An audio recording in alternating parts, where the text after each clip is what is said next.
Welcome, sleepless spirit. I'm your storyteller tonight, here to guide you gently into the shadows of slumber, where dreams take over and worries fade away.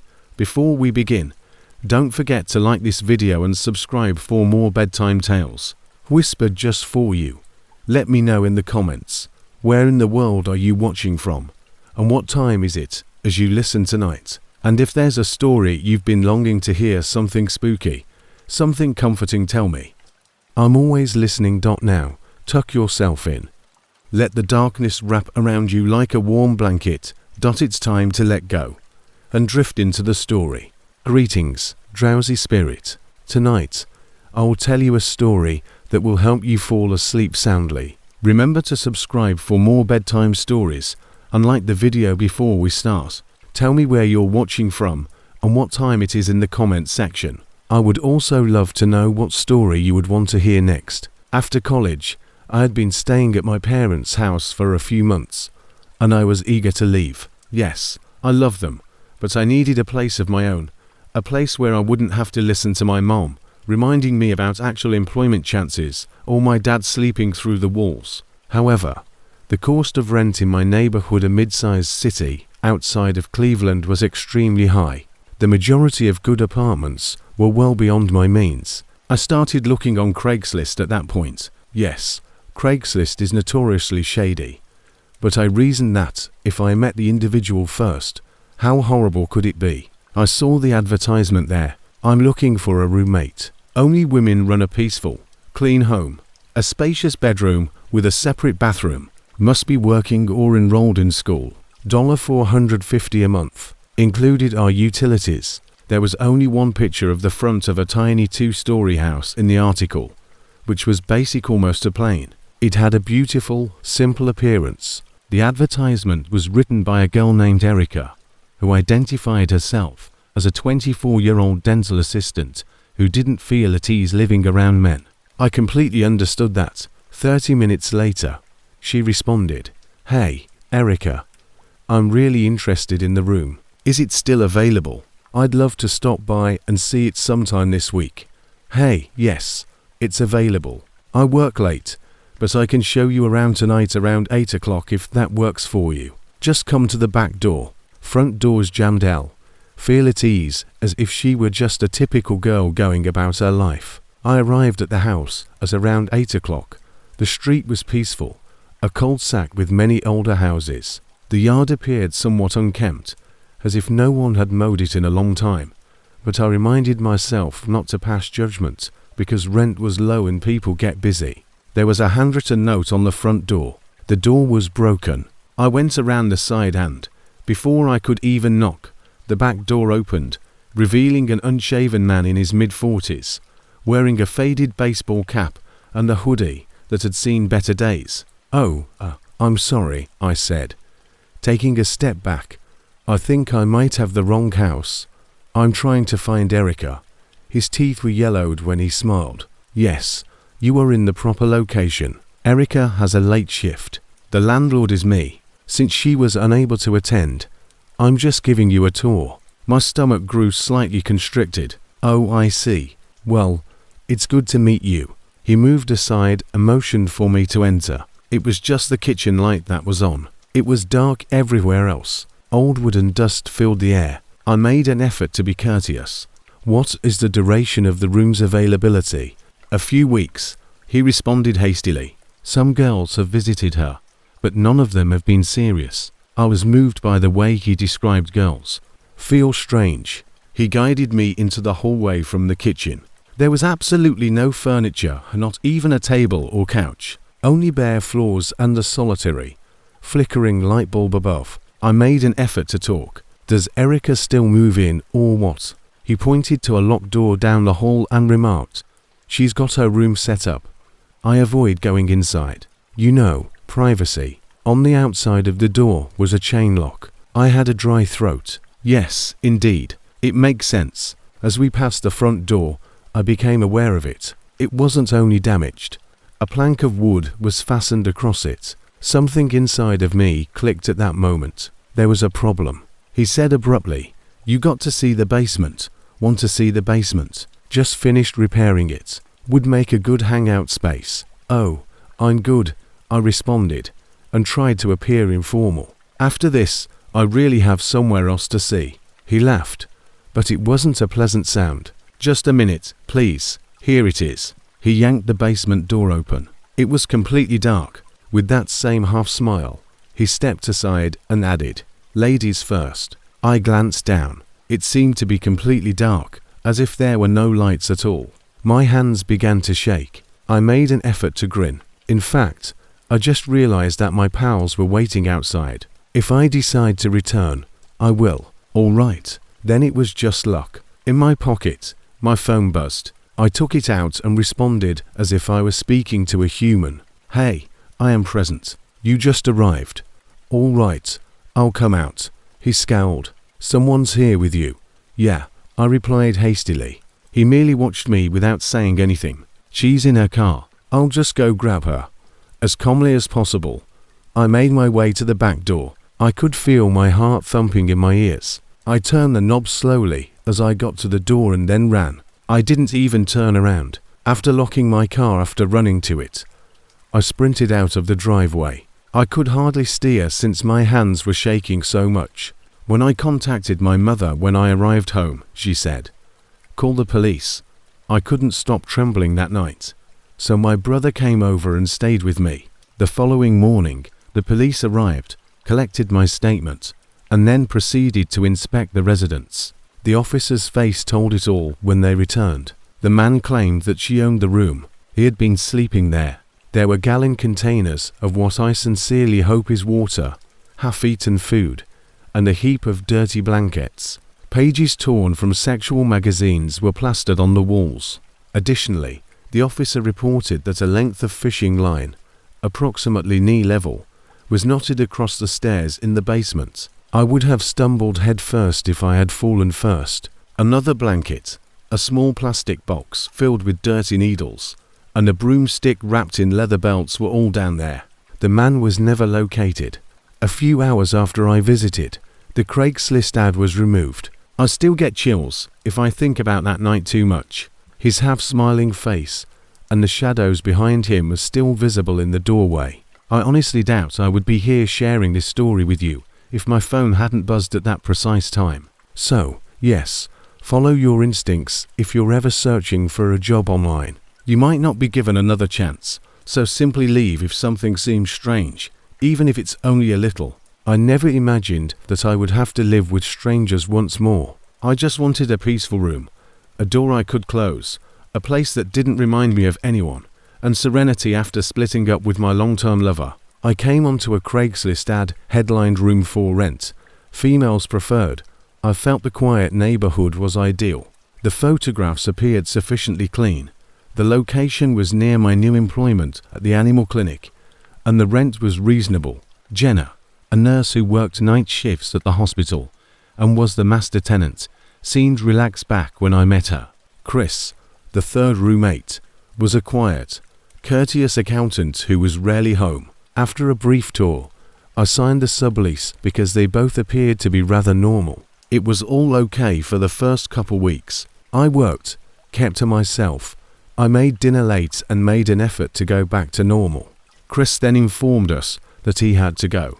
Problems with work visas. Jenna promised to take care of finding a substitute. Carl entered the picture in this way. I was unpacking groceries the day he moved in when Jenna entered the room with 2 duffel bags and a tall, broad-shouldered man in a worn army green jacket. "This is Kyle," she exclaimed with joy. "He will be occupying Chris's room." Kyle gave a small smile. His eyes were not reached. "Hello." I returned the courteous grin. He nodded briefly before vanishing down the hallway. "Hello, my name is Elise."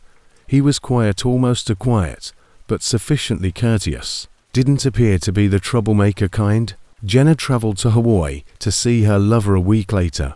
Kyle and I were the only people left in the house. I didn't give it much thought at first. We didn't actually communicate. We simply lived together. However, by the end of that week, things had gone horribly wrong. The first strange incident occurred early one morning. A loud knock on my bedroom door interrupted my half-slumber. Bam, bam, bam, bam. I stopped talking. What? Jesus, Elise. Carl's voice sounded tremulous and low. I stood up and cracked open the door. Yes. He appeared frightened as he stood there, his hair disheveled and his eyes bloodshot. Would you mind explaining what happened last night? He inquired. What are you discussing? I blinked. I saw you through the window. You and that guy you were fighting with, the landlord. You two were screaming in the living room. Kyle. What? I came home at 9 o'clock, showered, and went straight to bed, he sighed. No, you didn't. You were shouting and hurling objects. I spotted the police officers too. I took a step back, perplexed and annoyed. No police were present. It must have been in your dream. After giving me a long look, he said, right, okay, and turned to leave. I dismissed it as some strange confusion from sleep. However, it occurred once more the following morning.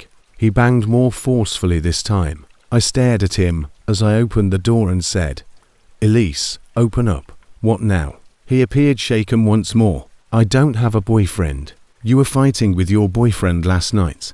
Then, at whom were you shouting?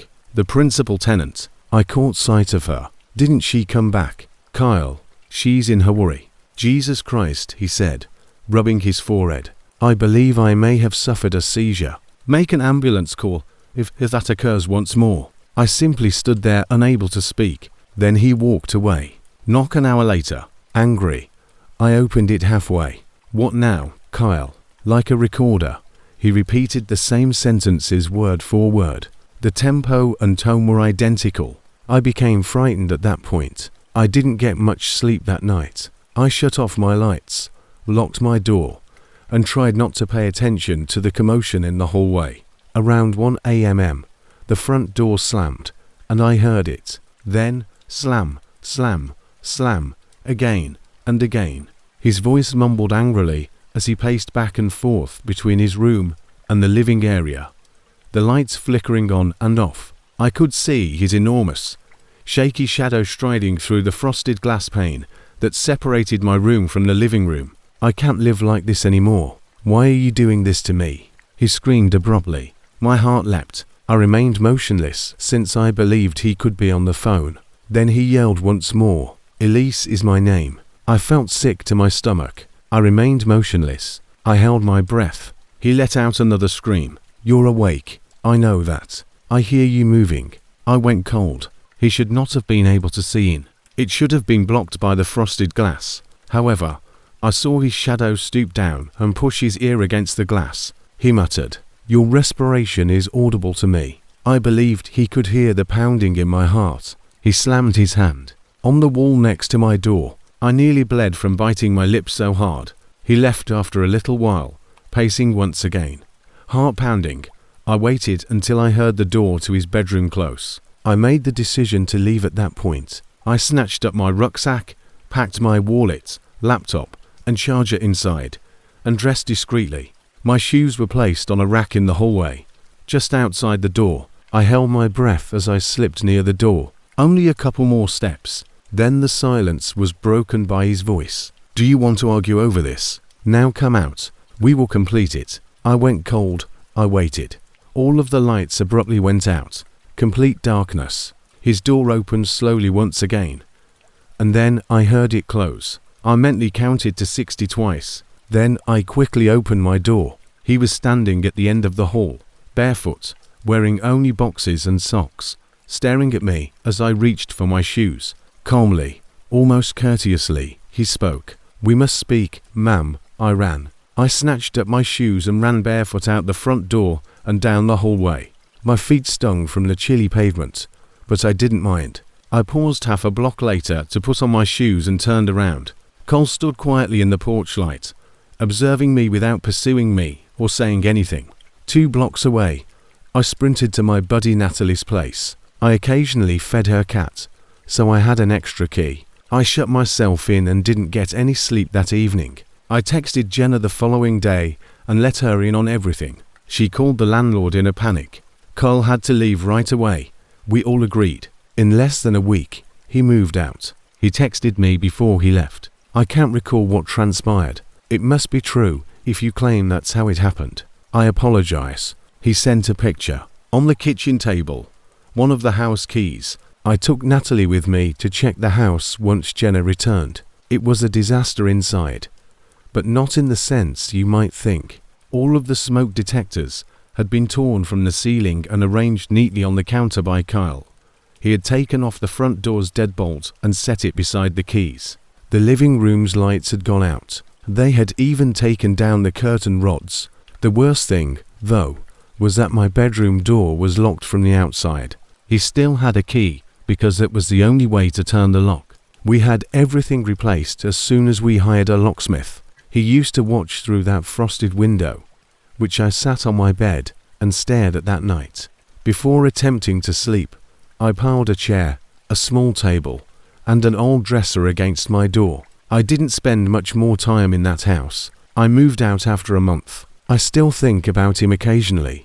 Was it drugs, sleep psychosis, schizophrenia, or did Carl truly think he was seeing something he wasn't? I sometimes hear his voice through the glass when I wake up in the middle of the night. "Calm down, ma'am. We must speak." And I recall that I might not have left that door that evening if I had delayed even a fraction of a second longer. 4 weeks. I had been putting it off. The search for an apartment, the preparations for relocating, everything.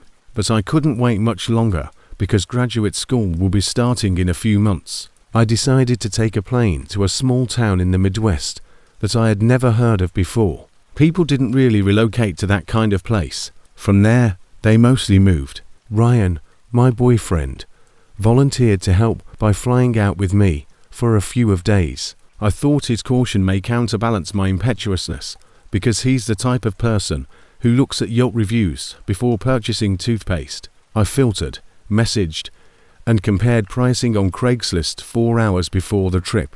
Most listings appeared to be in good condition. Some of them looked too wonderful to be true, but one drew my attention. It was a house on the outskirts of town with 2 bedrooms. The advertisement suggested it was ideal for students. The pictures seemed good, but the rent was strangely low. Open floor plan, little backyard, hardwood floors. My landlord, Mr. Holbrook, responded to my email immediately. He sounded quite courteous, innocent, although a bit formal. "Please confirm an hour before you arrive," he had written on the paper. We landed on a Wednesday afternoon. I like to keep my schedule neat. I was surprised by how little the town appeared. 1 grocery store, 2 petrol stations, and a downtown that seemed to be stuck in the 1980s. I called Holbrook to confirm the appointment as soon as we arrived into our budget motel. No response. I assumed he was occupied. Nevertheless, we strolled over, around 15 minutes from the motel, down a peaceful road dotted with ancient oak trees and fading white fences. My phone called 10 minutes prior to the appointment. "Hello," I said. The answer came in a gruff, sluggish voice from a man. "You still coming?" I asked, glancing up at the little beige house. "Yeah, we're actually out front now," I replied. He hesitated for a while. I scowled. "You never told me you had company. The man with you. Come." After another lengthy silence, during which I could practically hear his breathing, he replied, "Oh, my boyfriend. He's just here to help me look at places." "I see," he responded. "Sometimes people keep their marital status a secret from me." I'm completely surprised. "I'll be there shortly." Before I could reply, he hung up. Ryan gave me a look. Why in the world was it happening? Perhaps he's just outdated. I shrug. "Creamy doesn't have to be old-fashioned," Ryan mumbled. It sounded as though the man had just crawled out of a cellar somewhere up the street. A car door banged while we were discussing whether or not to go. A young man in his mid-20s, wearing a sweatshirt and baggy jeans, ran out of Holbrook's residence. After giving us one wide-eyed look, he ran to his car and drove out, so his tires squealed quickly. Ryan and I exchanged glances. I said, what was that?" He scowled. "Maybe a tenant, or someone viewing before us, or someone running from something," Ryan explained. Nervously, I laughed, but my gut grew constricted. An ancient blue pickup pulled up a few minutes later. I wasn't prepared for the man who emerged. Holbrook appeared to be tall, broad-shouldered, and in his late 50s or early 60s. He had a wrinkled face, no expression, and empty eyes. He proceeded up the walkway, wiping his hands on his jeans. His voice was as flat as gravel when he said, "I'd shake your hands, slowly. But mine are dirty. Work?" Ryan inquired. Holbrook gave one nod. He turned his gaze to me and didn't take his eyes off of me. "Work, that was it. No explanation. You're the pupil, then?" "Yes," I said. "Falling into graduate school." "Which field?" "Psychology." He smiled slightly, or simply twitched, perhaps. "A people guy." "Huh." I made an effort to chuckle civilly. "That kind of thing." Ryan took over. "Additionally, you are the landlord." Holbrook didn't give him a look. "Yes, exactly." Then to me, "Will you be living by yourself?" "Yes." He continued to gaze. "You'll enjoy this place. Keep quiet. Secure." Ryan cleared his throat. "Would you mind giving us a tour?" Holbrook gave a nod. First, the basement. The backyard appeared to have been neglected for many years. Tall grass, a vintage swing partially obscured by weeds. He guided us to a little, isolated building. I assumed it was a shed until I noticed the door. Isolated building. I assumed it was a shed until I noticed the door. The metal was solid. With a long, deliberate move, he unlocked it. There were stairs inside that descended into the shadows. He turned on the wall switch. Nothing took place. The typical response would have been, "Huh, bulb must be dead."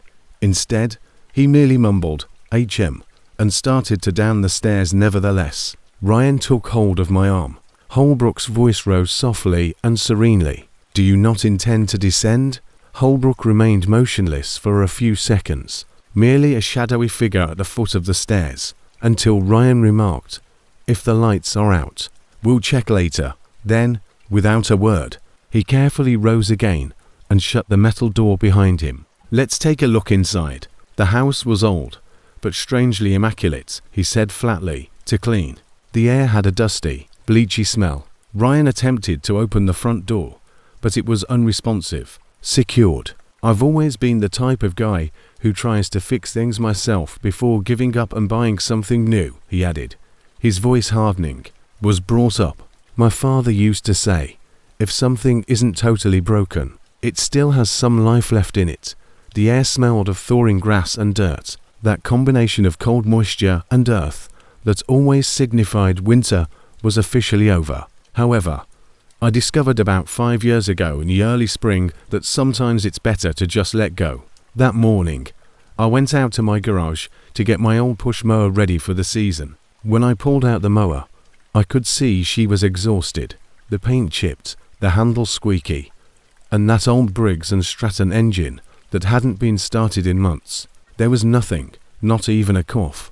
"Come on, girl," I muttered, pumping the primer bulb and trying again. Still dead. I fiddled with it for nearly an hour, checking the gas spark. When I finally gave up, I sat on an overturned bucket and searched through my phone for assistance. All of the forums said the same thing.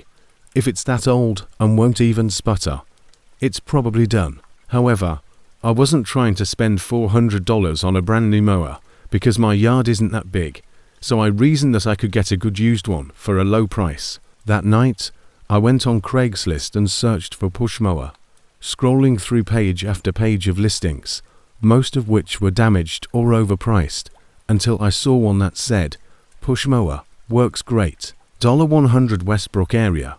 It featured a red Craftsman mower that appeared to be in perfect working order, with no rust visible, and the advertisement claimed that it had been tuned up recently. Order.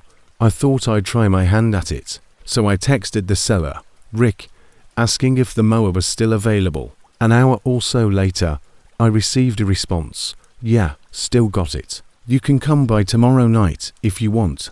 8 p.m. He sent me a location, around 20 minutes from my apartment, just outside town, and it looked like a typical neighborhood. Work. 8 p.m. felt a little late, but it worked because I had work that day anyhow. "Sure," I texted back. "What's the address?" I didn't give it much thought when I saw cold axe, split-level homes, and peaceful streets on Google Maps. The following evening, I emailed Rick at 7:30 before leaving. Still good for 8. He immediately responded, "Yep, garage will be open. Just come on in."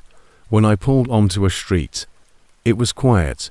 Every driveway had a car, porch lights glowing, the occasional flicker from a TV inside a window. Something about that line, "Just come on in," felt strange, but I ignored it, figuring that perhaps he was busy or didn't want to deal with back and forth texting. I threw $100 in my wallet and grabbed my keys. The sun had already set when I left. That dusky blue still clinged to the horizon. The address was a beige one-story house with a half-open garage at the end of the street, and it looked typical and safe. I parked by the curb and texted him. "Hey, I'm here," he replied. "Sounds good. There are mowers in the garage." "No." "Come to the door." "No. I'll be right out." "Hello," I said as I exited, zipped up my hoodie, and crossed the street. The garage was dark, with only one shabby bulb hanging from the ceiling, and it smelled like oil and wet cardboard. It was a typical suburban garage, with stacked boxes, old tools, a tire against the wall, and no mower. There was a door on the far side, the type that usually led into the house, but to the right of it was another door, made of metal, half open, and taped next to it was a ripped piece of cardboard with marker writing mower, with an arrow pointing into the darkness. My stomach turned a little, and I remember laughing nervously, trying to tell myself I was trying to talk myself out of it. "Perhaps he just keeps it in the basement," I muttered huskily. The air coming up smelled stale, but I slowed my steps as I approached. "Rick," I called out. "Nothing," I hesitated. My brain told me to turn around, but curiosity or stupidity won out, so I started down one cautious step at a time. The doorway led to a narrow stairwell going down, unlit except for the faint glow from above. When I reached the bottom, I noticed a single hanging light flickering close to the center of the unfinished basement, which was just exposed concrete, tools, and heaps of random junk, but no mower. I turned slowly in an attempt to get a better view, and then I heard a door quietly closing. I froze and glanced up the stairs. He had shut the garage door, and the dim strip of light was gone. "Hey," I called more loudly this time. "Hey," no response. All of my nerves tingled, and I began to go quickly, almost running up the stairs. I tried the door handle, but it didn't move. Locked.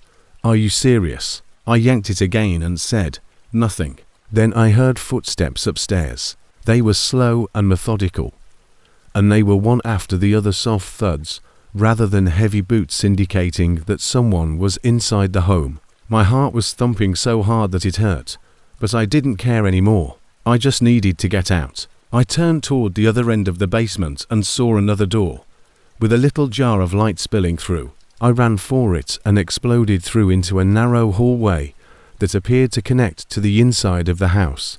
A sliding glass door was directly ahead. Footsteps echoed behind me so quickly that I didn't even turn to look back. I yanked the sliding door open and staggered out into the night, but before I could slam it shut, I saw a man's shadow in the hallway as he approached the door. I barely remembered to breathe as I ran across the yard, around the garage, and out to the street. My car had never looked so beautiful in my life. I fumbled the keys when I got in, my hands shaking so much that I nearly dropped them, and I fraud it the moment that engine roared to life. I didn't stop until I got home, locked in my living room with all the lights on. The following morning, I reported the listing to Craigslist, and it was gone within hours. I'm not sure if Rick, as they took it down, but I was curious, or perhaps paranoid, so I looked up the address on Google Maps a couple more times out of curiosity. Days later, the house's listing stated that it was unoccupied and had been 4 months. That was 5 years ago, and I can still remember the faint click that occurred when the door closed behind me. I don't think I would be here sharing this story if I had waited even 30 seconds longer.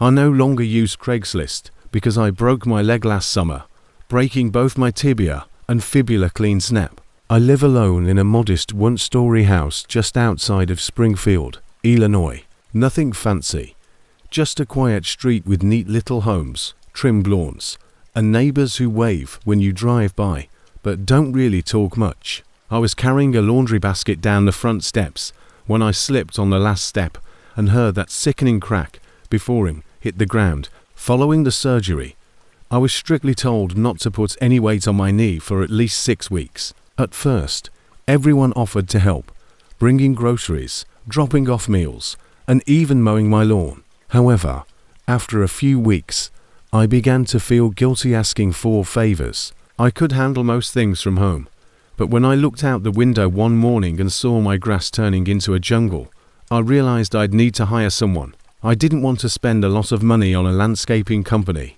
so I did what many people do. I went on Craigslist. My sister's in Denver, and the majority of my friends were busy with their own lives. They had said he lived nearby and was just trying to make some money before college, so it sounded perfect. I emailed Ryan that evening, telling him I needed someone to mow my lawn and water the little flower beds by my porch once a week for 3 weeks. He responded within an hour, courteous and enthusiastic. I had been scrolling through dozens of ads when I came across one that caught my attention. A recent high school graduate looking for summer work, yard care, painting, odd jobs, dependable and reasonably priced. Dependable and reasonably priced. Hey, I'd be happy to help. If Saturday morning works for you, I can come by. I charge $30 per job, no hourly rate, and I have my own tools and mower. That seemed reasonable. I told him to come by around 10 a.m. Saturday. Was hot and muggy. At 10:05, an older-looking truck pulled up, and when the man got out, I thought, no way, this guy recently received his high school diploma. He had a beard, not scruffy either, a full thick beard. He looked mature. His hair was buzzed short, a few grey strands at the temples, and his build was more like someone who'd been doing manual labour for a decade. Hey, you must be Ryan, I said, crutching my way down the small ramp I'd had installed after my fall. Yeah, he said with a small grin. I apologize for being a bit late. The traffic was heavy. You mentioned you recently graduated from high school, I asked, half jokingly, as he laid down a weed eater and a gas can. Ryan laughed and added, oh, yeah, I really need to update that post. I guess I should update it now. Huh, a few years. I repeated. Yeah, more like 10 years, he said, grinning as if it were no big deal, but I still work just as hard. He didn't seem dangerous or anything, I said, not knowing how to respond. That first day went well. I needed the help, but I was just off somehow. Okay, so I added, it's just mowing, trimming, watering the flowers, and picking up sticks or weeds. It should not take more than an hour. No problem, he answered. I'll get started. The following week, however, things became strange. He arrived on time, but it took him almost 3 hours to complete the same amount of work. I noticed through my living room window that he wasn't mowing the entire time. Occasionally, he would just stand near my side window, staring at something. Once, I saw him crouch near the back door, too far away for me to tell what he was doing. He worked quietly, and when he was done, the yard looked great. I paid him, thanked him, and he left. Is everything all right out there? I inquired nonchalantly when he eventually approached the door. He answered hastily, yeah, just some tough spots near the fence. It took a little longer than I had anticipated. I paid him without pressuring him, and he departed. He was even stranger the third week of his last work, and he kept wandering around the home, this time near the windows of my bedroom, until I heard something. I locked every window that night, even the ones I never opened, and 2 nights later, around midnight, I was still in bed, scrolling through my phone, when I heard a creak. It came from the kitchen side of the house, where I'd seen Ryan hanging out. I froze, holding my breath, and my heart began to pound so hard I could feel it in my broken leg. This was followed by the unmistakable sound of a window sliding open. A footstep on my kitchen tile made the smallest sound, and I mumbled to myself, Jesus Christ, as the hair on my body sprang up and I went for my crutches, but was too scared to make a sound. Even though I didn't have a gun, I yelled as loudly as I could, I know you're in here. Ryan, I've already called the police and I have a gun. When I got to the kitchen, The window above the sink was wide open, the curtain fluttering in the warm night air, and I saw him, Ryan, running down the driveway toward the street. I double-checked all the doors, locked the window, and sat in the living room until dawn with a baseball bat on my lap. There was a pause, followed by footsteps, fast running across the floor, and the sound of something scraping at the window. I went immediately to the police station in the morning. An Officer Grant, who was working at the desk, received my complaint. "Do you have his contact information?" "Yes, from Craigslist," he said. "His advertisement ought to remain up." There, he pulled it up. Same number, same picture, same advertisement. He glanced older in the picture as well.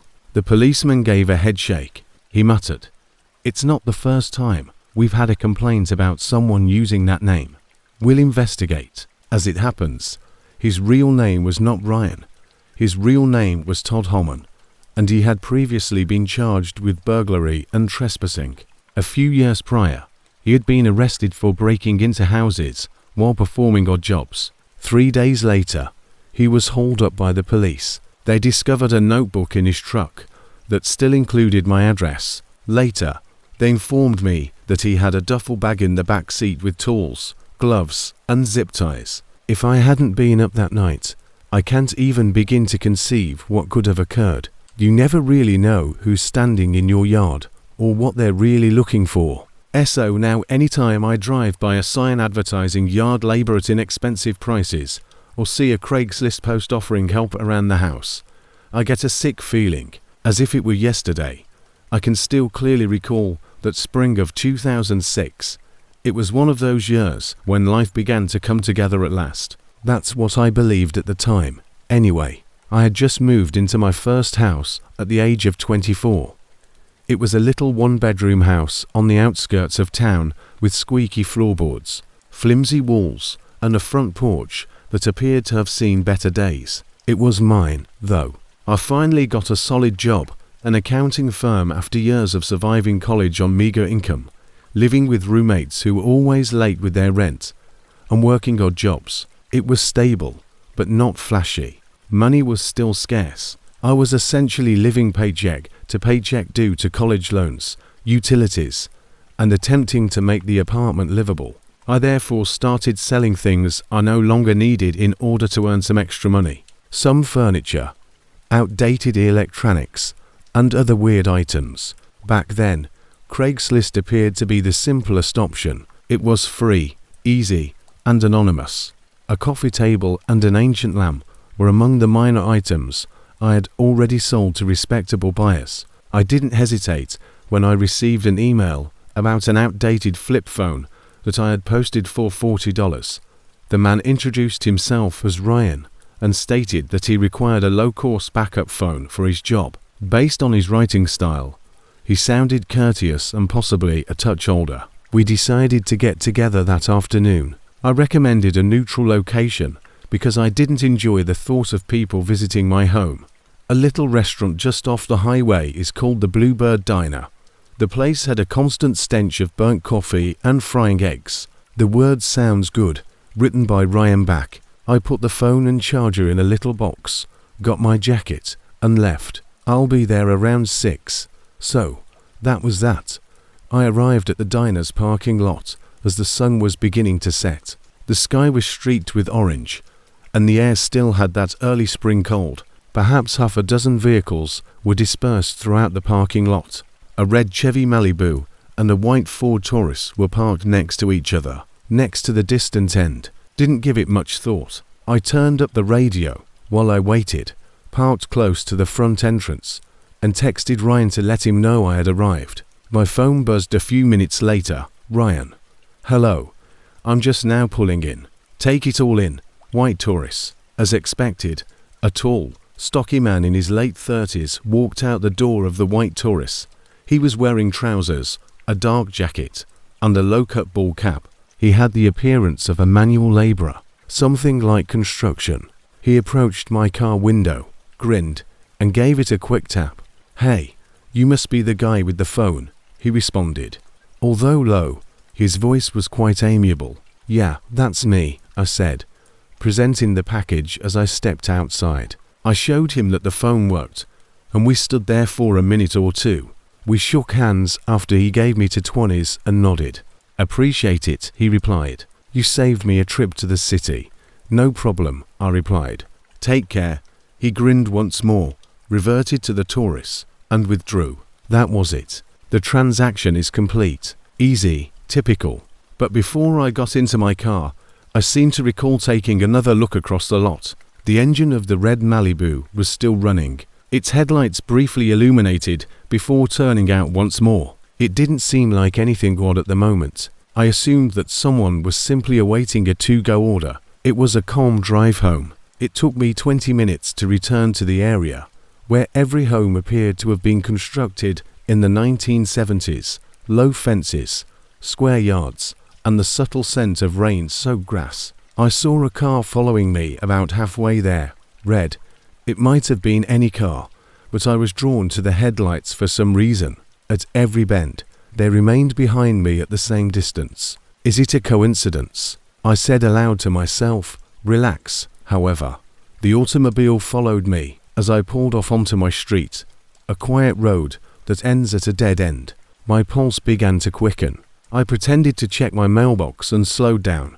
The automobile moved slowly ahead of me before abruptly turning onto the side street. I let out a hesitant laugh. You see, I threw my keys on the counter, shut the doors behind me, and pulled into my driveway out of paranoia. The only sounds coming from my small abode were the tick of the kitchen clock and the hum of the refrigerator. I ate standing up, microwaved leftovers, and finally showered before making my way to the bedroom. I realized then that the drapes in the living room were still open. It's amusing how a seemingly insignificant thing may have a profound impact. I looked toward the street as I stepped out to close them.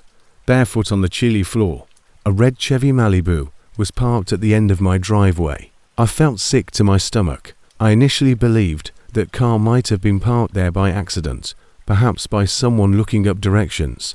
The headlights then repeatedly flashed. I had a gut feeling that something. All okay, sir. Stay with me on the line. Are you able to see them now? No. However, my driveway has a red automobile parked at the end. It has been present for some time. The doors open. I have no idea how many people are there. Okay.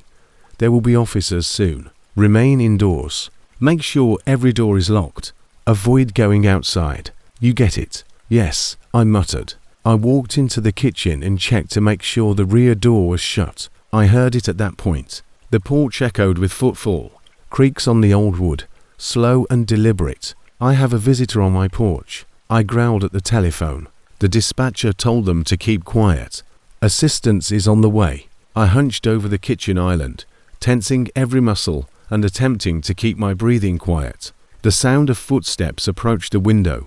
Next, I noticed a shadow extending across the curtain. After standing for a few seconds, the person pressed something against the glass. It was a ski mask covering a face. He cocked his head, looking around the room. I thought I could faint from the intensity of my heartbeat. I yelled, "Police are on their way," attempting to sound more courageous than I actually was. The figure froze and said, "Get the hell off my property." Then, seemingly at the same moment, at the end of the road, blue and red lights started to flicker.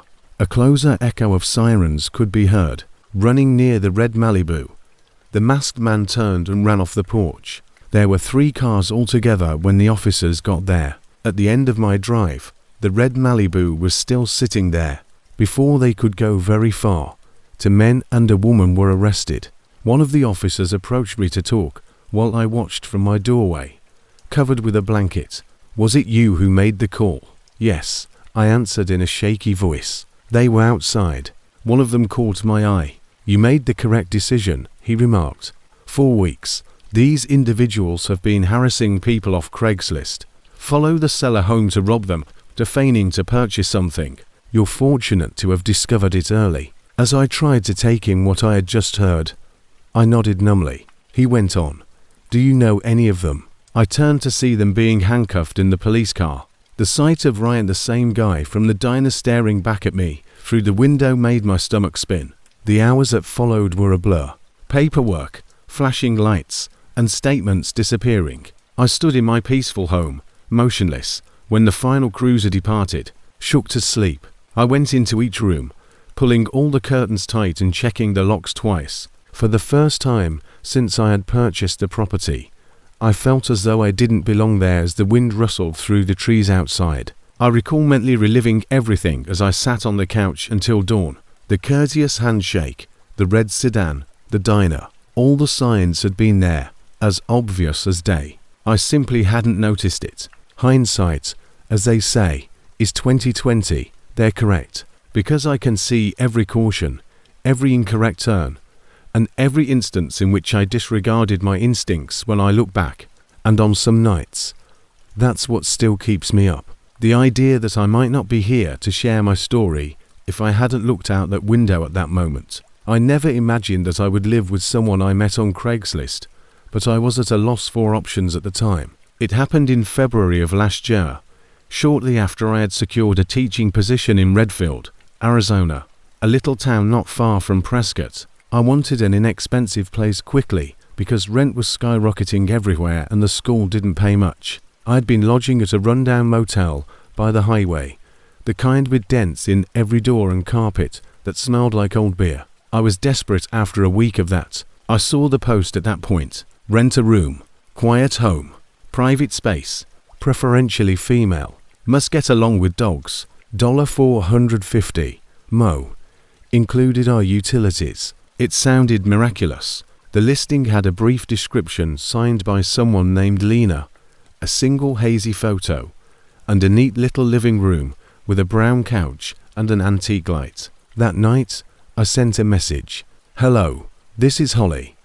I'm looking for a place to live after moving here for employment. Still accessible. She answered almost immediately. You are welcome to visit tomorrow to see it. I spent the entire day at home. She seemed nice because of the way she punctuated her sentences. Too friendly, perhaps, but I didn't mind. The following morning, I took the car out there. The residence was around 20 minutes away, hidden down a lengthy dirt road bordered by mosquitoes and cacti beyond the town. Although I didn't see one anywhere, there was a warning notice about dogs in the front yard. The door opened pretty instantly as I knocked. Hey, you must be Holly, replied the woman, grinning broadly. She had long red hair, appeared to be in her mid-40s, and was dressed in one of those baggy sweaters that had seen better days. Come in, come in. I'm Lena. The scent of vanilla and possibly dog shampoo wafted through the home. Despite the abundance of boxes, it was cleaner than I had anticipated. I got a brief tour from her. There was only a twin bed and a little dresser in the tiny spare bedroom. Any way you want to decorate, she said. It will be good to see someone again, because I don't have many visitors. When she said that, her voice cracked slightly. We spoke for her in the kitchen. She added that she and her dog, Baxter, had been living alone since her husband's death a few years ago. He's shy, she said. He's probably not going to be around much. The fact that I had yet to spot a dog made it odd. She appeared to be decent enough, but she didn't have any toys, food bowls, or barking. Sure, a little lonely, but innocuous. I replied, yes. That weekend, I moved in. It was fantastic at first. Lena kept entirely to herself, and the place was peaceful. Sometimes, she would talk to me over coffee in the morning and inquire about my pupils, or if I liked Redfield. It's peaceful out here. Peace is hard to find. She would always conclude a talk with a small laugh. I didn't give it much thought. I then began to get annoyed by small things, such as the dog's absence. Not once. One evening, when we were watching TV, I even asked her. I inquired, so, where has Baxter been hiding? She raised her head from her cup. She answered, oh, you'll meet him soon enough, with a slight smile. I chuckled uncomfortably. You give the impression that he's under witness protection. The smile vanished. He's just shy, she said. Then she got to her feet and walked out of the room. Things began to seem strange during the next few days. Little adjustments would be there when I got home from work. When I was certain I had closed my bedroom door, it was slightly open. I hadn't used my toothbrush yet, but it was still damp. I unzipped my suitcase. Around 2 a.m. one night, I heard something moving outside my door as I woke up. It sounded gentle, like footsteps on carpet. Then there was a low growl, but it wasn't a dog's. It had a human sound. I went cold. It ceased after a few seconds. I waited, gasping for air, until I worked up the nerve to look through the door crack. The light in the hallway was on. Just the feet of a person were visible to me as they stood there.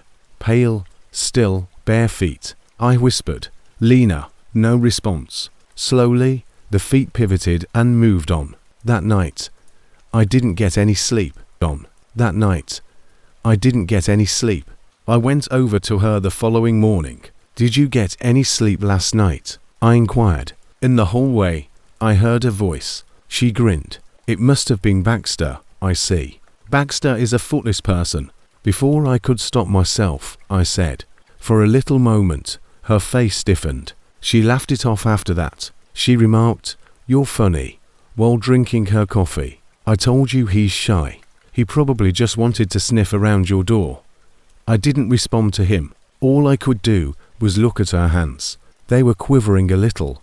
While she was in her room that night, I made the decision to take a look around. I visited the back porch, followed by the laundry room. No sign of a dog yet. No fur, no bowls, no leash. Then I noticed the door to the basement. A rusty latch held it in place. Something metallic, like iron or old blood, emitted a subtle odor. I knelt down and peered through the door's bottom gap. Inside, the light wavered as if a bulb was swinging back and forth. I heard her behind me at that moment. "What are you doing?" she said softly. My feet leapt to my feet. "Oh, nothing. Only trying to find the washer," she answered. "The washer is out back. You are aware of that?" I gave a tense smile. "Correct. Apologies." "I apologize." Her gaze remained fixed on mine. "Stay out of the basement. It's not safe," she said. She then walked past me and closed the door behind her as she vanished into her room. I texted Rachel, a buddy from back home, that evening. "I believe the woman I live with is concealing something, Holly, regarding her dog. She continues to lie." "Then leave, girl, Rachel. You are welcome to crash here at any moment. I will this weekend, Holly. All I have to do is get my belongings." I never had the opportunity. I heard murmuring when I woke up again at midnight. I initially believed it to be the TV, but the vent next to my bed was the source of it. I crept over to listen. "She's not sure yet. She will soon learn." Lena's voice was heard first, followed by a deeper, more distorted voice that sounded almost like it was coming from a speaker. "Bring her down when the moon is up." With my heart racing, I staggered back. The voices ceased. I tried to call Rachel by grabbing my phone and turning on the flashlight, but there was no service, not one bar at all. I heard the floor creak outside my door once again at that point. I switched off the light. Deliberate, slow walking. Get closer, get closer. Right outside my room, the shadow came to a standstill. The knob swung. Click. I didn't breathe. Then I had a memory. At night, Lena never locked the front door. If only I could sneak out. The knob ceased to turn. Quiet. After waiting for 30 seconds, or even a minute, I carefully groped for my keys. Then there was a murmur just beyond the door. "Holly, you shouldn't have come here." My blood froze. I ran to the window, opened it, and climbed out without shoes. I sprinted until I hit the freeway on the dirt road. When a truck driver noticed me waving wildly, he stopped. His eyes were wide when he rolled down the window. "Are you okay? Jesus, lady." I gasped and nodded. "Just drive, please." The following day, the cops searched the house. They discovered the basement door had been forced open. There was no dog inside, but there were piles of shredded dog toys, a dirty mattress, and shackles fastened to the floor. Lena had left. She had left her automobile in the driveway. No sign of her, but her wallet, too. Later on, they learned that her husband had not passed away as she said. 5 years ago, he vanished. His body was never located. In that month, I left Arizona. I still occasionally receive these strange, one-sentence, anonymous emails. "You are missed by Baxter." Sometimes, when I'm laying awake at night, I think I can still hear that voice talking through the vent, even though I've changed my number and my employment. A side gig almost cost me my life, something I never imagined. It's odd to consider how typical, peaceful, dull, and unremarkable the morning was. In our tiny rented apartment in Port South, Virginia, I recall seated at the kitchen table, observing the sunlight creeping across the floor of the shattered linoleum. I had a pile of bills that would not go away no matter how many I paid, and I had a lukewarm cup of black coffee. I am an actor by the name of Eric Malone. Technically speaking, I've appeared in a couple ads, several background TV shows, and one independent movie that was never even streamed. I'd spent the most of my life waiting for unfulfilled callbacks, grinning at the casting directors till seconds later I forgot my name, and I told myself that next year would be the year. Although my wife Lydia never explicitly stated it, I could tell she was growing weary of me. She put in a lot of overtime as a financial advisor for a nearby company, earning a salary that I could never match. Every time I stood there in sweatpants, rehearsing lines from a script no one would ever film, I watched her enter the room wearing her fitted black coat and heels. I sensed the distance growing between us. Lydia said something that stayed with me that morning. "Eric, I'm buttering bread," as if she weren't shattering me in two. She added, "I'm not asking you to stop acting."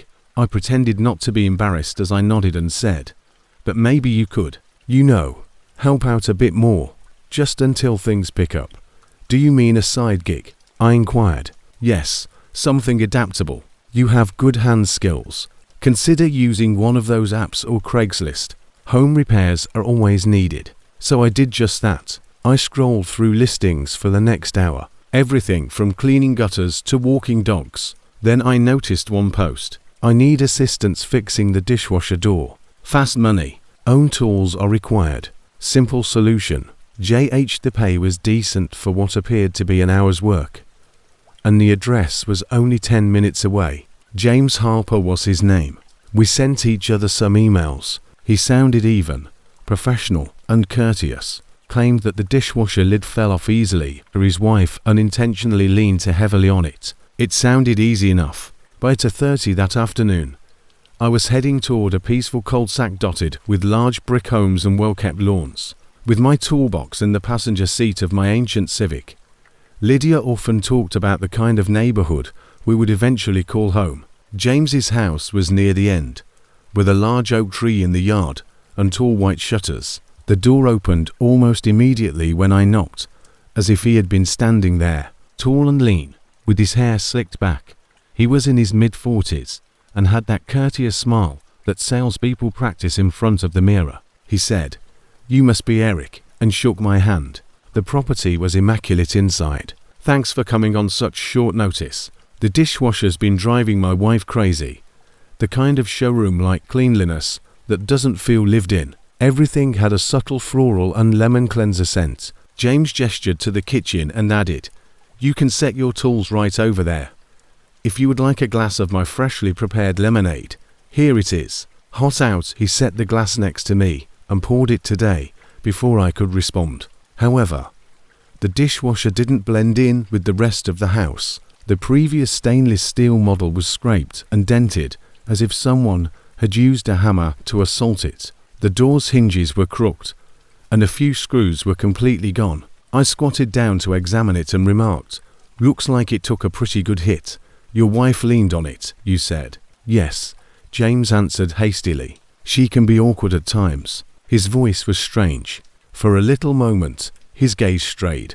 I turned my gaze back to the deep, damaged marks that appeared to have been dragged across something metal and ran in intentional arcs. No, it was leaned upon. On the counter was the glass of lemonade. Condensation drips down the sides in beads. It smelled and looked nice, but there was something about James that unnerved me. I'm not sure whether it was his too smooth voice or the fact that he stood behind me rather than next to me. I lifted the glass slightly to moisten my lips and feigned to take a sip, but I never actually swallowed. "Mind if I grab a towel before I start?" I replied. He walked toward the laundry room and remarked, "Don't want to spill anything on your floors." "Sure thing." As soon as he rounded the corner, I poured water into the sink and poured the lemonade. Over the glass. My heart was racing. I didn't know he had done anything wrong, but my body told me to be vigilant. I was already on my knees when he returned, feigning to be preoccupied with the screws. "Thank you," I said nonchalantly. "No problem," he said, grinning once more. After 10 minutes, the door was back on. I stood, wiped my all set, he murmured, placing his hands on my jeans. "Now it should hold perfectly." "You're quick," James replied, nodding slowly as he observed me. "How are you feeling?" The way he said it made my stomach twist. "Feeling? Yes. You do appear somewhat pale. Perhaps you should take a moment to sit down." His tone wasn't friendly anymore. It was clinical, like he was waiting for something. That's when I noticed the coiled rope sitting on the dining table, thick, tangent-colored. Right next to it, a roll of duct tape and a small first aid kit. "I'm fine," I said, backing toward the counter. "You can just Venmo me." "Nah," he said quietly. "Only cash."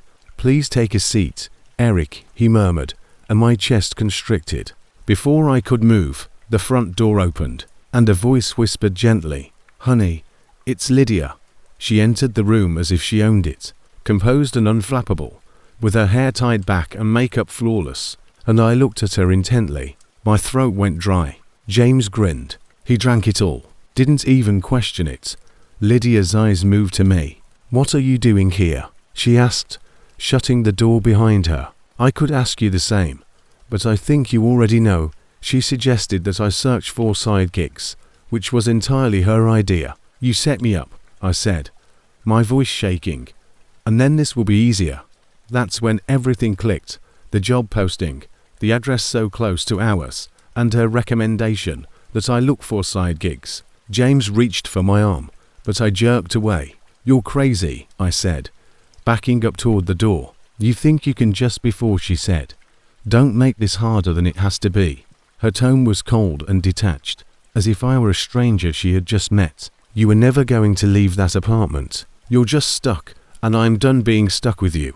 Lydia took a tiny folding knife out of her coat pocket, gleaming in the kitchen light, so I could finish. "Don't fight, Eric," she urged, taking a step closer. James lunged at me and said, "It's not personal anymore." I struck him directly in the face with my toolbox. He staggered back, screaming in agony. With the knife flashing, Lydia shrieked and rushed forward. She stumbled over the overturned chair and ran into James. Then there was this dreadful, damp sound. With wide eyes and the collapse to the ground, James let out a gasp. He had buried the knife deep in his chest, as if she couldn't believe what she had done. Lydia froze and stared at her own hand. I didn't hold out. I ran down the stairs and out the front door of my automobile. As I pull out of the driveway, I can still hear her calling my name, until I got to the main road and parked outside a Walgreens. I didn't stop. I could hardly dial 911 because my hands were shaking so much. I told the police everything when they got there, including the Craigslist ad, the rope, the knife, and the lemonade. After hearing my statement, they advised me to wait for further information. 3 weeks have passed since then. The detectives verified that the lemonade glass contained residues of dihydramine, a potent sleep aid. Blood was discovered on the kitchen floor, but they never located Lydia or James Harper, despite finding sets of prints and drag marks pointing toward the back entrance. According to their neighbors, they witnessed a black SUV leave that afternoon and never return. Other than the yellow tape across the door, the house has been deserted ever since. A week later, I left the apartment. The pictures on the wall were becoming unbearable. Her smile now seemed phony, like if I had never met her before. I occasionally revisit Craigslist late at night, not to hunt for a job. I browse the local listings, half expecting to see another post along the lines of "need help fixing dishwasher, quick cash." Every time I see one, I get a sick feeling because I can't get rid of the thought that Lydia is still looking for work. I never imagined how small I would feel after moving away from home. I was a big star back in Logos. I had my own apartment, a good car, a reliable work as an analyst at a logistics company, and a reputation the family's trustworthy one.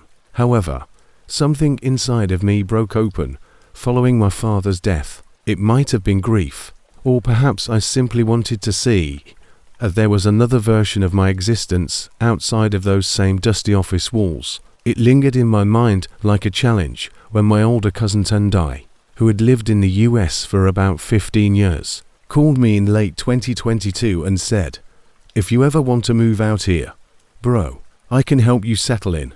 By February of the following year, I had 2 suitcases, a bachelor's degree, and the conviction that dreams were resurrected in the United States. I was flying to Springfield, Ohio.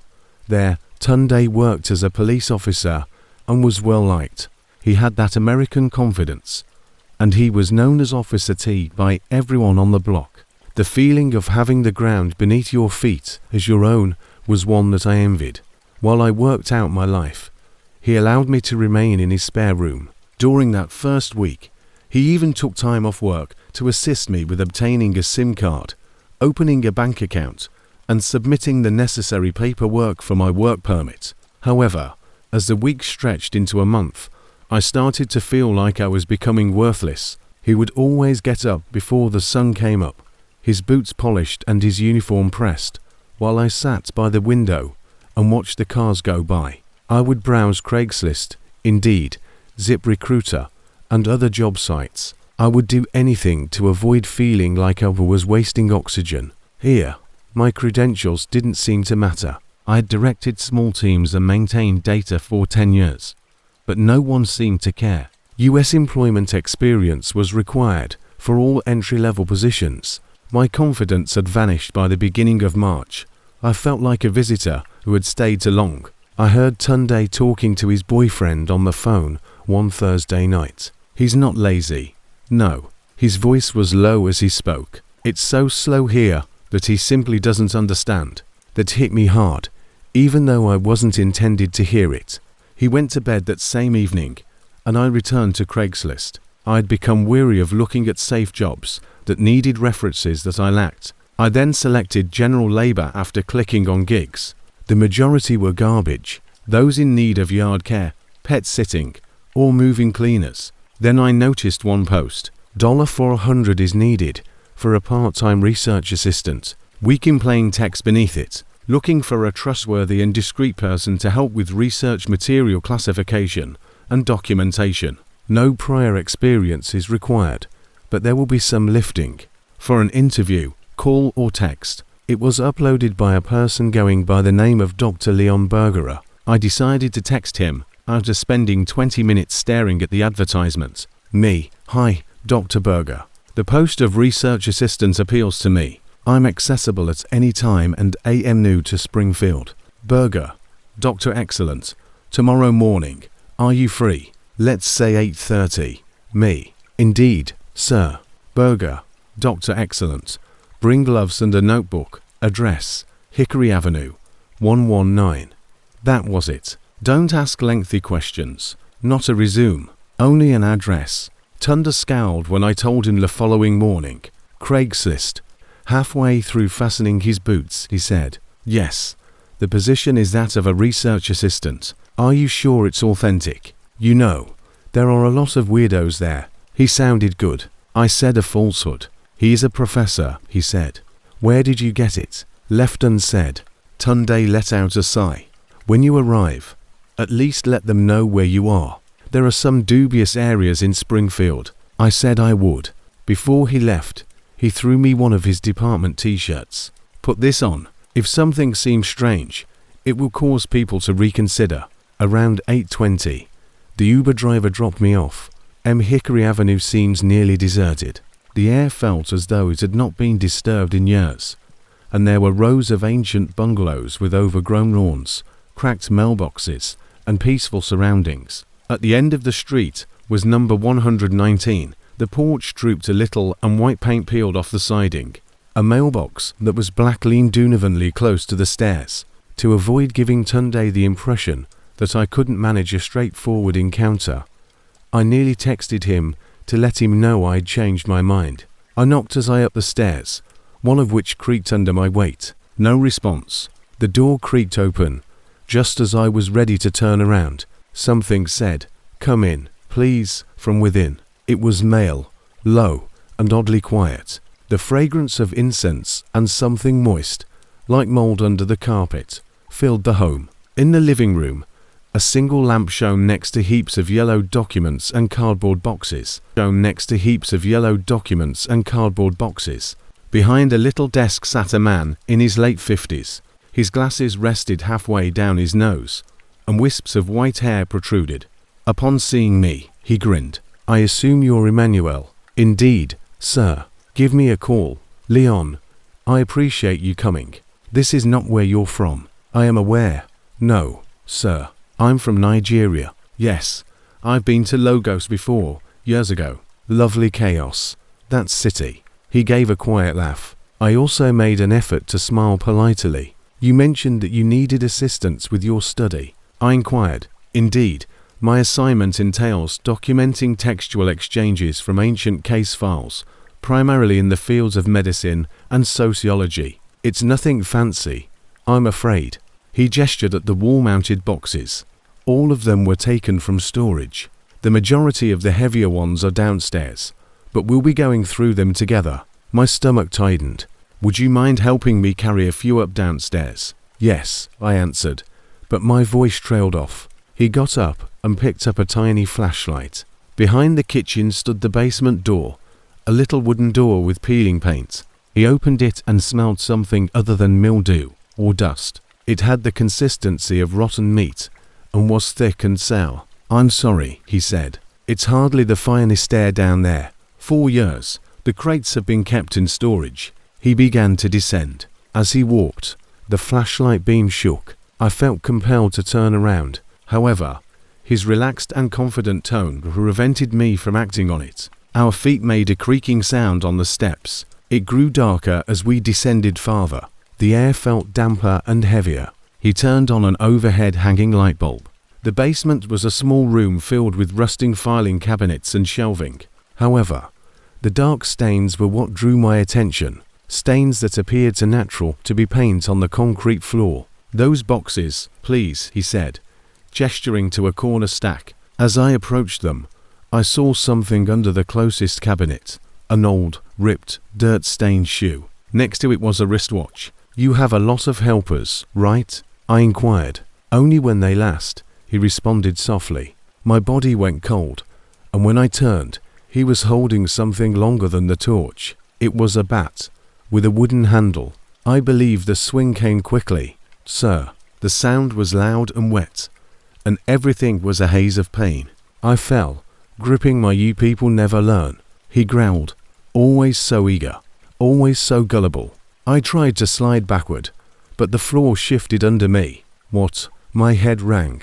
Blood stained my palm. He cursed under his breath and kicked me once in the ribs. He replied, "Every man who answers that ad thinks he's chosen." "What are you doing?" I stammered. "You all make it too easy." He raised the bat again, and I threw at my arm. The hit landed on my shoulder instead of my head. I shouted. A slight tremor came from somewhere above. Tunde was calling on my phone. Leon froze for a second, staring at the ceiling. That was enough. I swung wildly at the closest object, a metal rod that had been supporting a crate, and it struck his jaw, causing him to stumble back. I crawled toward the stairs, every step excruciating. Emmanuel. It was Tunde, with his service pistol drawn, eyes wide, scanning the shadows. Leon lunged from behind me, shouting, and the shot echoed like thunder in a tunnel. I heard him groaning behind me, and halfway up the steps, he yanked my leg. I kicked, catching him in the chest, and scrambled upward again. His body went backward down the steps, the bat clattering beside him, and I sank against the wall, trembling violently. Tunde grabbed me into his arms and muttered, "It's okay." I couldn't see where it hit him. "It's all right. Now you're safe." My body continued to tremble. 3 young men's bodies were discovered buried behind the house. Dr. Leon Bergerer was not a doctor at all. He was a retired mortuary technician who had been fired years earlier for handling remains unethically. And the police later found dozens of phony email addresses he used to post his ads. My text thread was just one of many, and I spent 2 weeks in the hospital. All of the immigrants had applied for Craigslist jobs within a 10-mile radius of Springfield. Sometimes when I lie awake at night, I still hear that calm voice saying, "Every man who answers that ad thinks he's chosen." Tundai never left my side, and after noticing how vague the Craigslist had sounded, he decided to surreptitiously track my phone. I should have been upset that he didn't trust me, but his paranoia saved my life. Even though my body recovered, a part of me never left that cellar. I came to America in search of opportunities, but instead I discovered the fine line separating ambition and naivete, trust and danger. I thought that things were finally getting better when I was hired to teach history at a small community college in Hollow Ridge, North Carolina. I had been living with my parents in Kentucky for a few years, barely making ends meet through substitute teaching jobs and tutoring high school students who didn't care about the American Revolution. So when the job offer came in, I packed up my old Corolla and drove down that same week. You just never expect it to taste like blood. The problem was housing. Even this small mountain town was stupidly expensive. The apartments near campus cost almost $1,800 a month, and I wasn't about to spend my first paycheck on rent alone. So I stayed at this rundown Hollow Haven motel on the outskirts of town while I looked for a place to live. I didn't even know where Hollow Ridge was until I saw the college's address on the acceptance letter. After 2 weeks of looking and scouting, one of my co-workers, a guy named Will, who taught biology, suggested that I check Craigslist. Man, I know it sounds shady, but it was home for the time being. The carpet there smelled like wet dog and cigarettes. The ice machine never worked, and every time I went to the lobby, the elderly woman behind the counter stared at me like I was a ghost. I found my apartment that way. Just be smart about it. I chuckled. Craigslist, guy. That's where people get abducted. Yeah, he shrugged. But sometimes you just find a roommate instead. I was stirring his coffee in the break room. I was about to give up when I saw the typical Craigslist listings, which included a shared basement, spooky pictures of half-furnished rooms, and too good to be true offers, with my laptop balanced on my knees. The first one I saw was for a quiet condo with a private room, a shared kitchen, a quiet setting, and a walking distance from Hollow Ridge College. The rent was $750 per month. Perfect. The man's name was Caleb, and he posted a single picture of a clean kitchen with granite counters and a coffee pot on a marble island, along with the description of a quiet professional in his 30s who worked from home and wanted someone responsible and tidy. It looked normal, almost too normal, but I was desperate. I'm interested in your room listing. Hey Caleb, I recently moved to Hollow Ridge for a teaching position, and I'm looking for a place near the college. Your condo sounds perfect. Evan is less than temporary Craigslist. Male is greater than to Caleb. Male is greater than subject. I didn't even hesitate. Okay, sounds good, he replied 10 minutes later. Sure thing. I prefer to do a Zoom call first before I invite anyone to see the place. How about tomorrow at 7:00 p.m. Even though I was sitting in a motel room with flickering lights and a broken air conditioner that sounded like a jet engine. I wanted to look professional, so I logged in early the following evening. At precisely 7 o'clock, Caleb joined the call. He appeared to be in his mid-30s, clean-shaven, with short brown hair and a button-up shirt. Behind him, I could see the same kitchen from the listing, complete with the same coffee pot and counters. Hey there, he said with a courteous smile. I assume you're Evan. That's me. I appreciate you meeting with me, dude. No issue. You know, I just prefer to know who I'm living with before I open my door. Yes, I understand. He was affable and laid back, and we spoke for 20 minutes about our jobs, the neighborhood, and the rising cost of rent. Even his jokes made me laugh. However, he hesitated when I asked if I could take a virtual tour of the condo. It's kind of a mess right now, he said, because my uncle was visiting last week and left stuff all over. I'll clean it up and show you later if you're still interested. That was my first warning sign, but I chose to ignore it. As we were finishing up, I noticed something behind him. I squinted, leaning closer to my screen, thinking it might be a dog, a pet, or a pile of clothes shifting from the air vent. But then the shape lifted, revealing a black trash bag rising as if someone underneath was trying to sit up. Hey, is someone behind you? Caleb froze, then spun around, moving too quickly. He was running into the kitchen when the camera jostled. The screen shook, but I saw enough. A body was on the floor, wrapped in a garbage bag that was partially ripped open, and it was moving. Through the speakers on my laptop, I heard a low, muffled moan, and then Caleb kicked hard once, twice, until the body rolled back out of sight. After that, there was silence, and Caleb just stood there, breathing heavily, staring at the floor. Stood there, breathing heavily, staring at the floor. I was still staring with my mouth wide and my hands shaking when he eventually turned back to the camera. He stared at me for a long time before saying, "Cool as ever. So, you saw that, huh?" I didn't respond. I simply stared because his tone was so casual that it made my stomach turn. He sighed and rubbed his face, saying, "Yeah, that's a problem." I don't know how long I sat there, watching the screen go black after he finished the call. My laptop screen gleamed dimly in the dimly lit motel room, and I could still hear my own heartbeat thudding in my ears and the steady hum of the air conditioner. Had I really witnessed someone die? My breathing became labored, and I reached for my phone and contacted 911. The realization struck me like ice water. I was a witness. He had seen my face. He knew my first name. He had my Zoom connection. The dispatcher kept me on the line as I stumbled through every detail, including his name, the condo kitchen, the way the man killed someone, and I know he killed someone. 911. What's your emergency? 911. She urged me to stay put, and that officers would come talk to me, but I wanted to leave, so I poured cold water on my face to try to steady myself. He doesn't know where you are, I reminded myself again after hanging up. He's not sure, but Caleb was standing there when I opened the door to the motel room. His eyes were red and unfocused, and his shirt was soaked in sweat. Before I could react, he pushed his way inside and slammed the door behind him. "You shouldn't have called anyone," he said softly, opening a pocket knife, and I took a step back, my hands shaking. "Listen, man, I didn't. My uncle was the man on the floor." His voice cracked. "He attempted to steal the house, my mom's house. He aimed the knife at me. It wasn't intended to happen that way.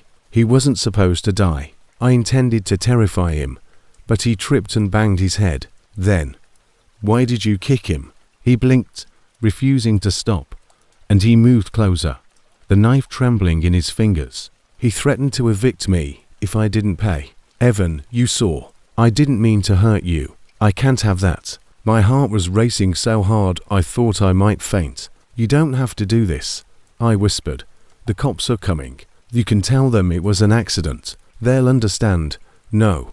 Caleb looked shocked, as if he hadn't expected it to actually go in.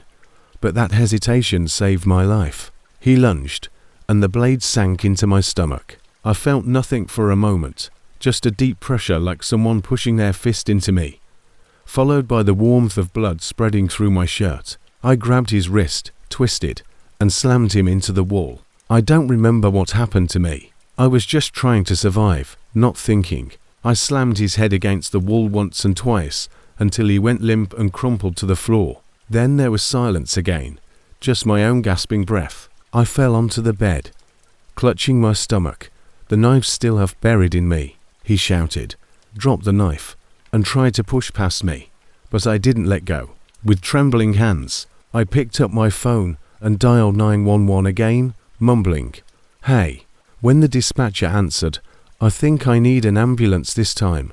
I could hardly see straight, my vision dimming at the corners. The police discovered Caleb dead in my motel room, and his uncle's body wrapped in garbage bags in his condo kitchen. It turned out that the man had been missing for 2 weeks. They said I lost a lot of blood, but I arrived in time. I had no intention of moving to Kansas City. In fact, I hadn't planned on leaving Omaha until my lease ended in August, but after what happened with Tyler, I couldn't bear to spend another night in that apartment. Every nook and cranny, every cheesy picture frame, and every scent reminded me of him and how things ended. I spent 3 days in the hospital before checking into a different motel under a different name. Ever since, I've thought about how close I came to dying in that room and moving in with him. I packed whatever I could fit in the back of my Subaru and headed south until my body failed. I spent 3 nights at a Motel 6 off I-29 while searching Craigslist for cheap rooms to rent. Most of the listings were scams or strangely ambiguous, but then I came across one that looked decent, $550 per month for a private room in a quiet neighborhood. Utilities included, preferred female tenant, no drama, no drugs, must be clean and respectful, with a single blurry photo of a blue-grey house with a mowed lawn. I paused for perhaps 10 minutes before responding. Hello, Rick. The poster's name was Rick, and it appeared to be normal enough. Lauren is my name. I'm searching for a temporary room, as I'm relocating to Kansas City for employment. Does this still exist? Yes, it is, he replied after 5 minutes. That quick response should have been my first warning sign, but I was desperate, exhausted, and broke, so I told him I would stop by later that afternoon. The house looked pretty much like the picture when I arrived, with a small porch, a neat yard, one of those motion lights that turned on when I stepped onto the driveway, and the air smelling slightly of gasoline from someone mowing nearby. You sound like just the kind of tenant I'm looking for. You can come by any time today if you want to check it out. Before I even knocked, Rick opened the door. He was tall, perhaps in his mid-30s, with close-cropped brown hair and a faded Chiefs sweatshirt. His smile was broad, but it seemed forced, as if he had been wearing a customer service grin for too long. Len, right. Come on in, he replied, holding the door open. Yeah, thanks, I replied quietly as I entered the tidy residence. Maybe to clean. There was no calendar, no family pictures, no clutter, just beige walls and a subtle cleaner perfume that made my throat burn.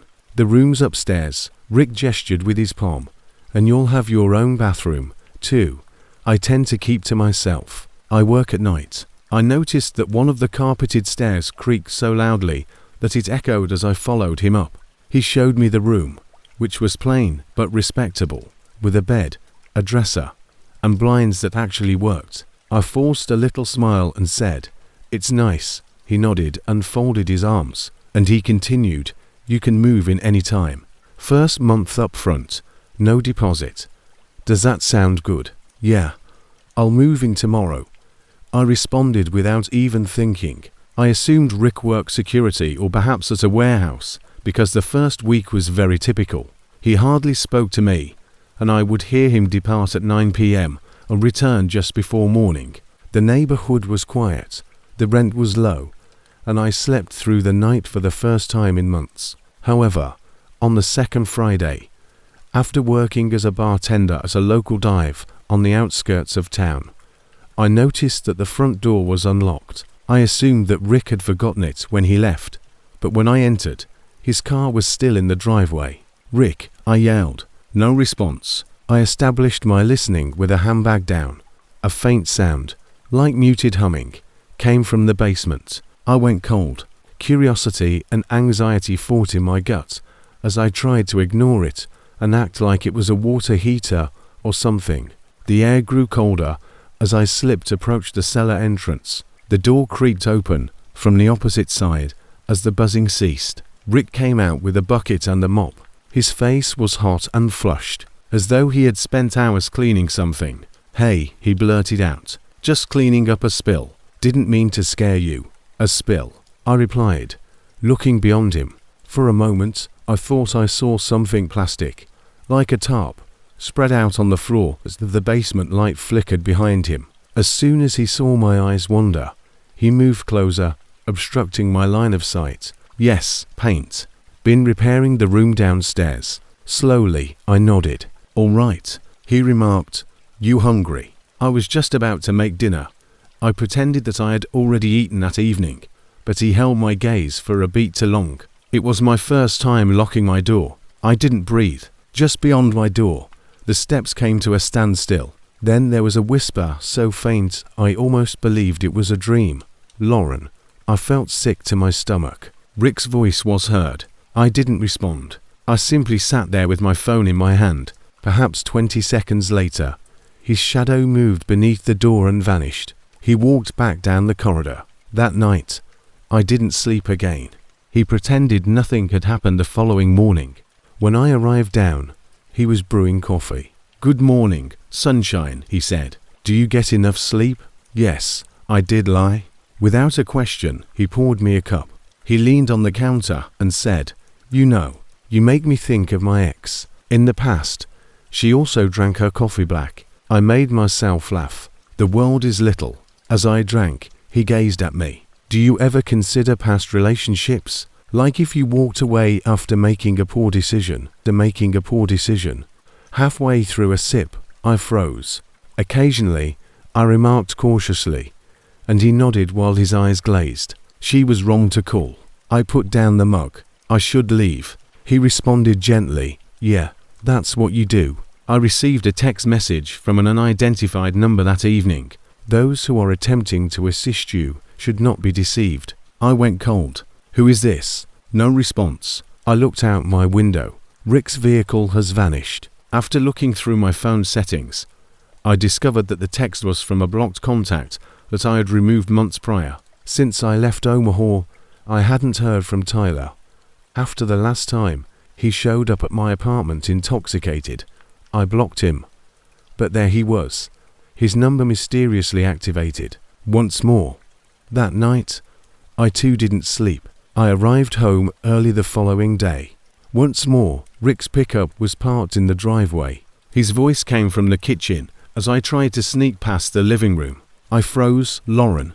Wiping his hands with a towel, he went outside. "Can we have a little conversation?" "Yes," I said cautiously. He appeared apprehensive, almost unsteady. "I simply don't like the way things feel right now. You avoid me because you're jittery. You know, I'm not that kind of man." He's not like me. My blood froze. "Like whom?" With a small break in his voice, he said, "Tyler. Didn't he damage you?" "How are you familiar with that name?" I backed up and asked. Rick appeared to be guilty. "A few nights ago. You said it while you were asleep." That was untrue. It had been months since I had called his name. Then I noticed a faint pink outline protruding from his hoodie pocket. A keychain with a plush bear. Tyler had previously given me one on Valentine's Day. I gasped. "Where did you purchase that?" He gave a small smile. "He left it at your previous residence. Before you moved here, I came by. I wanted to witness what he had done to you." I stepped back again. "What are you?" "Lauren, I'm not him. I've improved. I am able to keep you safe." He extended his hand to me. "Keep your hands off of me." I pushed past him and snapped. He took hold of my wrist. "You don't understand. This is where we're supposed to start." I hurried to my car after twisting free and running to the door. He yelled my name as he followed me down the driveway barefoot. "Just speak to me, Lauren." Before I could unlock the door, he came to me and grabbed my shoulder. Fearfully, I turned, anticipating a weapon, rather, trembling. His face contorted between rage and supplication. He held up the pink bear. "I saved it for you, you see. You need not be afraid. Give me a break." I shoved him hard and yelled. He staggered back and struck the sidewalk. His face changed from desperation to rage. His voice broke as he said, "You think you can just leave again? You'll return. You never failed to return." I locked my car and slammed into it, while fumbling with the keys. I had hardly started the engine when there was a loud clang against the hood. A shopping cart. An elderly man from the opposite side of the street had slammed it at Rick, shouting, "Hey, get the hell away from her." Rick stumbled, his eyes wild. I was waved toward the street by the man. "Leave. I've already phoned the police." I didn't hold out. With my hands shaking on the wheel and tears running down my cheeks, I pulled out of the driveway. I never returned for my belongings. Later, I was informed by the police that Rick had been detained for stalking and trespassing, and that he had pictures of me and his phone from before I had even moved to Kansas City. As it happens, he wasn't actually Rick. Tyler Ricks was his true name. He had created the weeks before to my departure from Omaha I made a Craigslist post under a fictitious identity. I'll locate it, he knew. I presently reside in Denver. My latest, the landlord is a female. Lots of kitties, nice size, mid-50s. I continue to check the locks before going to bed, twice. Even at night, I still cringe when I hear footsteps in the hallway. Additionally, occasionally when I close my eyes, I swear that the whisper outside my door is still there, trembling softly, like a ghost trapped on loop. Lauren, a ghost trapped on loop. Lauren.